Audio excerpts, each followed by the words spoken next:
saúde e você. Oferecimento Unimed João Pessoa. Cuidar de você, esse é o plano. Muito bom dia a você de casa, sejam todos bem-vindos a mais um final de semana aqui na tela da sua TV Arapuã, o programa que você já sabe, né? Saúde e você. Sempre com muitas dicas importantes para você aí de casa manter sua saúde em dia.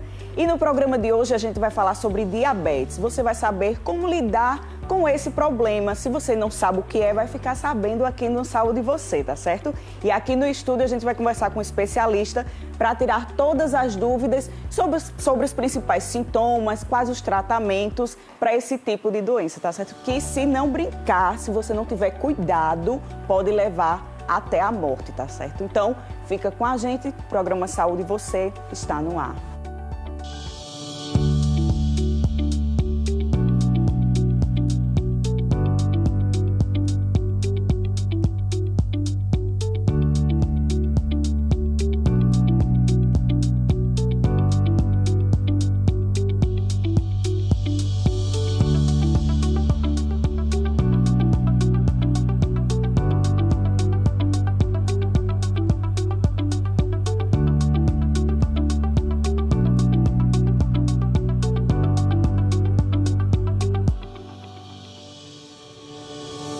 Começando o Saúde Você de hoje, olha gente, diabetes é uma doença crônica na qual o corpo pode não produzir a insulina ou não consegue empregar de forma adequada essa insulina que o corpo produz no nosso organismo.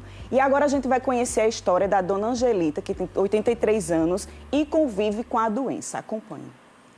Dona Angelita tem 83 anos e há quase 20 sofre com a diabetes. A doença faz com que ela tome várias medicações e até prejudicou nos afazeres do dia a dia. Você não pode fazer o que fazia antes, né? Tem que modificar um pouco a rotina. E levando assim, do jeito que Deus quer. Para monitorar a doença, ela até comprou um teste de glicose para acompanhar a taxa de açúcar no sangue, além de fazer o uso da insulina. Diariamente eu tomo insulina, não relaxo não, 2 vezes por dia. Uma das recomendações de especialistas é controlar a alimentação. Dona Angelita segue à risca esses cuidados. Doce, essas coisas assim, muito bolo, só uma fatisquinha. A situação da dona Angelita não é um caso isolado.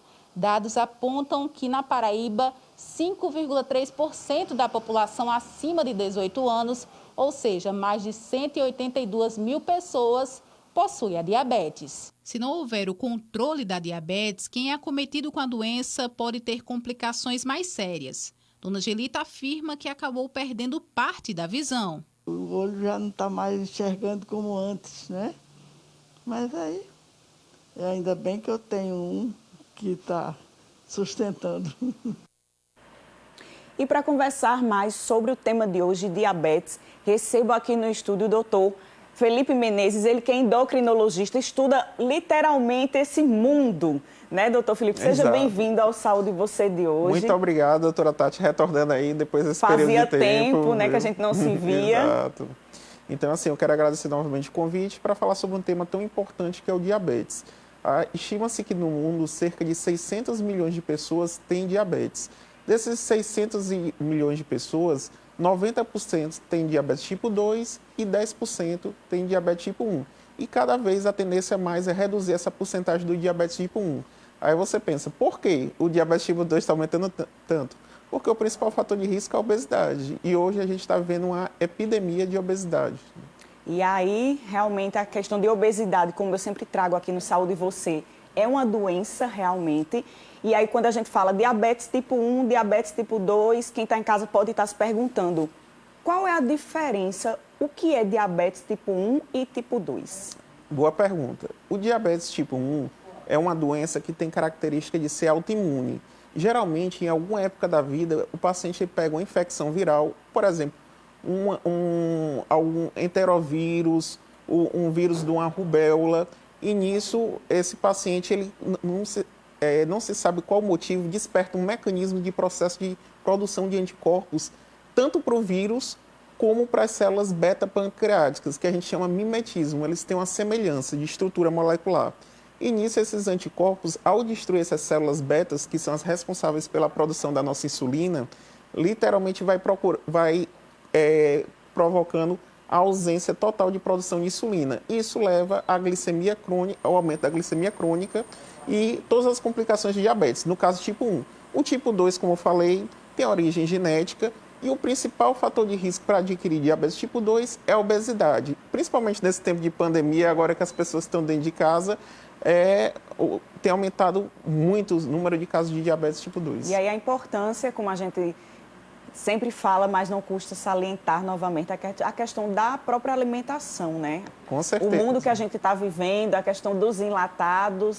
Com certeza. A alimentação, eu sempre falo para os meus pacientes diabéticos, porque a principal causa que você pega um paciente diabético descompensado é erro alimentar. Simplesmente eles não querem fazer dieta. Então, eu sempre falo para eles, não adianta o melhor remédio do mundo, foi inventado o melhor remédio do mundo para o diabetes. Se não tiver dieta, são esses 2 pilares para a gente conseguir controlar o diabetes. E, infelizmente, você vai conversando com o familiar já diz, ele não faz dieta não, viu, doutor?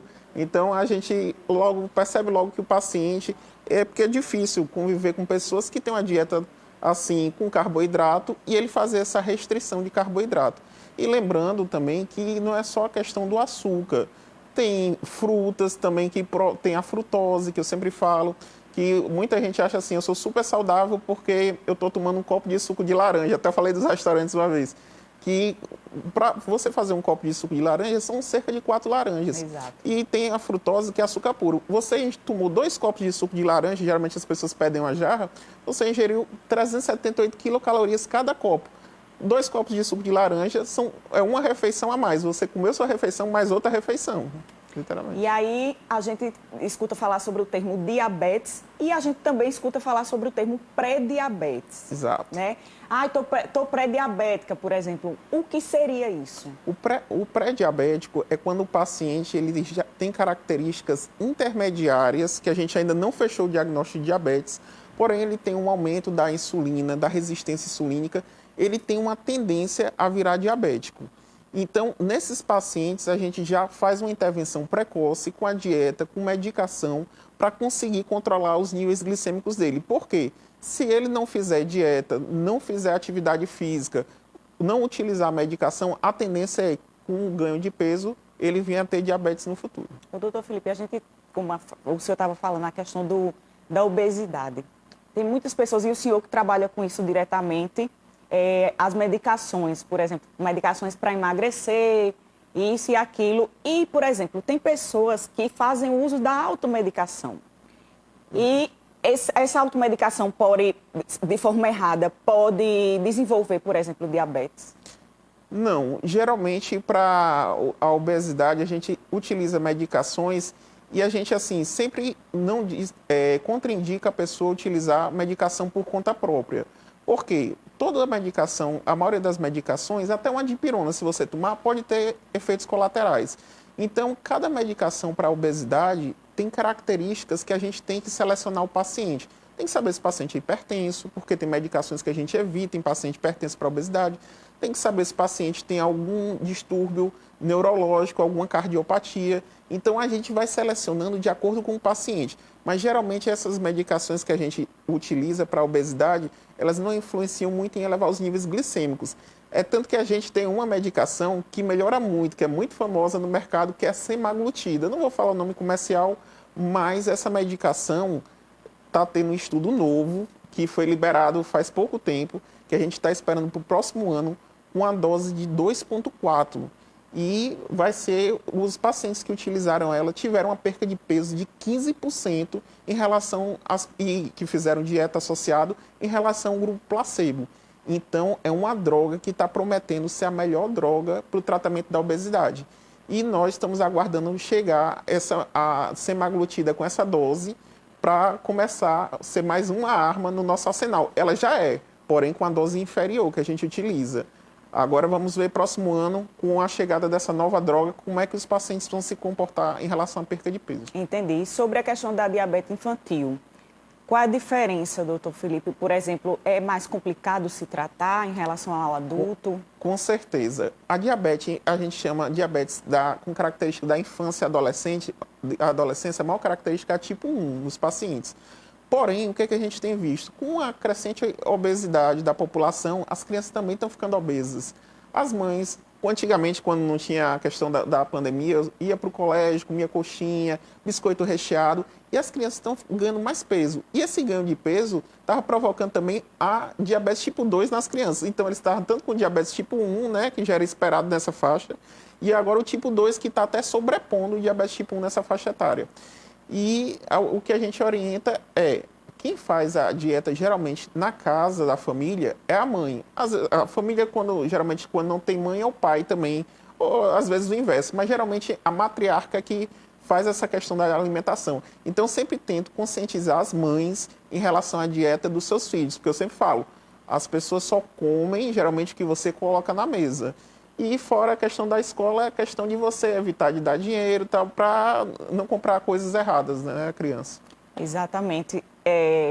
E, obviamente, se você pega o dinheiro do lanche, você vai optar pelo mais fácil, realmente, o mais gostoso. Eu digo isso porque na minha época de colégio era dessa forma. Exato. Eu lembro que comprava as fichinhas, né? As fichinhas. E aí, sobre a questão da diabetes de forma genética, doutor Felipe, por exemplo, já nasce com aquela predisposição, mas ela pode ser desenvolvida apenas na fase adulta? Exato. O diabetes tem um fator genético, né? E no caso do diabetes tipo 1, não se sabe, tem alguma infecção viral que a gente suspeita que seja a causa dessa produção desses anticorpos que destrói as células beta. No caso do diabetes tipo 2, tem a genética também, sempre tem a genética envolvida nos dois, sendo que o diabetes tipo 2, o principal fator de risco é o ganho de peso. Então, assim, se a pessoa é um indivíduo magro, mas tem a tendência genética para ter o diabetes tipo 2, ele tem uma menor chance de se tornar um paciente diabético no futuro. Porém, se você pega uma criança já obesa, a tendência ela pode já estar naquele estágio que a gente falou do pré-diabetes e evoluir para um diabetes futuro. Eu sempre falo, criança obesa, a tendência é tem uma grande tendência de ser um adulto obeso. E não é nada de achar bonitinho, como a gente via antigamente, né? Ai, que criança fofinha, que bonitinho. Exato. Não é por aí mais, né? Nem sempre não. Gordura não é sinal de saúde, né? Exatamente, é doença. Antigamente a gente tinha o estereótipo, né, que a criança, até a criança Johnson, tinha que ser aquelas crianças mais gordinhas, né? Porém, é sinônimo de doença, obesidade. Eu sempre falo, sabe qual é o problema da obesidade? É porque a gente não encara como obesidade como doença, a gente vê as pessoas no meio da rua e acha normal. E a pessoa tem muita questão da autoestima também. Muitos dizem assim, eu me aceito como eu sou, tal. Porém, eu convivendo com muitos pacientes, claro, tem pessoas que aceitam como são. Porém, muitos pacientes têm envolvimento de questão de depressão, entendeu? E porque, infelizmente, eles sofrem questão do bullying, né, na nossa sociedade.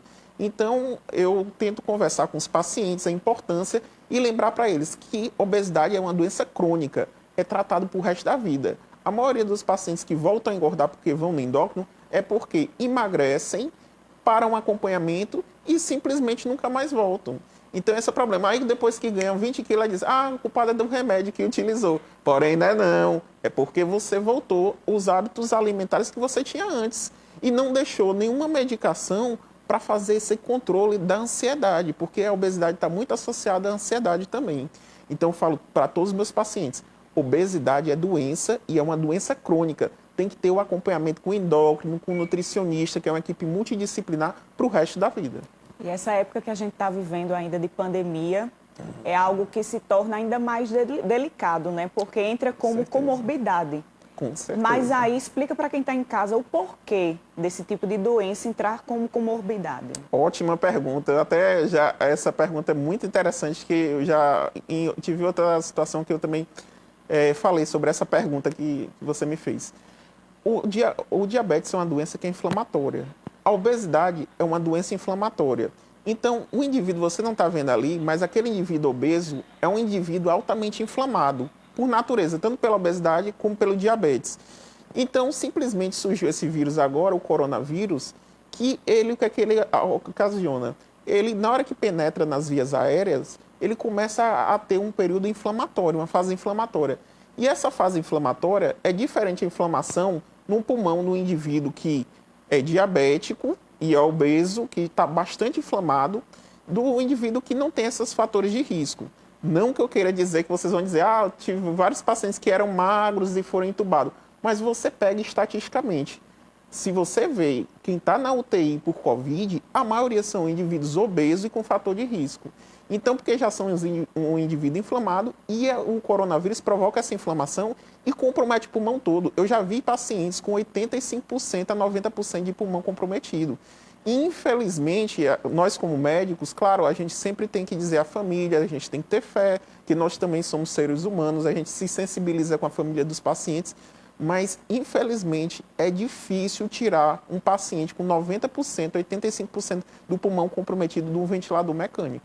Só Deus, literalmente, né? Para colocar a mão dele e fazer exatamente a obra. Exato. Né? E aí, voltando sobre a questão da alimentação, o senhor estava falando sobre a questão do trabalho multidisciplinar, né? Exato. Que sempre tem que ter, e é algo que eu gosto sempre de estar alertando aqui no Saúde Você, questão do não só o endócrino, nutricionista, pode entrar até um cirurgião geral, se for... Existem cirurgias de obesidade, né, hoje em dia, a gente sabe. Exato. O cirurgião do aparelho digestivo, ele é fundamental quando o paciente ele não resolve com as medicações, com atividade física, com a medicação. E tem um índice de massa corpórea que a gente chama, o IMC, é a relação entre a altura e o peso. Quando ele tem esse índice de massa corpórea, que a gente faz essa correlação acima de 35 e tem comorbidades, e foram inclusas várias comorbidades que antigamente não tinha. Por exemplo, depressão. Hoje, se você tem depressão e você tem uma obesidade grau 2, você já entra nos candidatos a fazerem a cirurgia bariátrica. Paciente que tem síndrome do ovário policístico, que é uma paciente que tem maior tendência a ter diabetes também, um paciente que tem maior risco também de ter infarto, de ter AVC. Então, vários fatores de risco entraram agora, como hipertensão, gordura no fígado, que você não sente nada, e quando vai fazer aquele ultrassomzinho, simplesmente tem aquela gordurinha no fígado. Entra também como fator de risco, né? E para o paciente se candidatar a fazer a cirurgia bariátrica. Pois é, e assim, as pessoas têm... Existe o julgamento, o bullying, né? A questão da obesidade em si é uma doença crônica, mas as pessoas, quem está fora, vê de uma forma diferente. E às vezes faz, não precisava fazer cirurgia, só que existe todo um histórico e todo um levantamento, como o senhor está falando, né? Exato. Com certeza. Os pacientes que vão para a cirurgia, infelizmente, eles tiveram falha, né, em todas essas medidas e a gente caminha. E tem alguns pacientes também que já têm obesidade grau 3, que eu sempre falo, para a gente conseguir tirar um paciente com obesidade grau 3 a voltar ao peso normal, não é impossível, porém é difícil.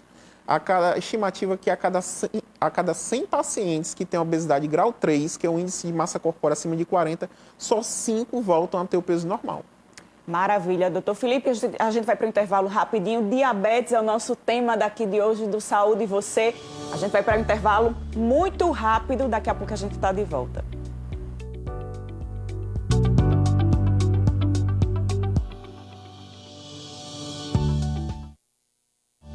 Saúde e Você. Oferecimento Unimed João Pessoa. Cuidar de você, esse é o plano.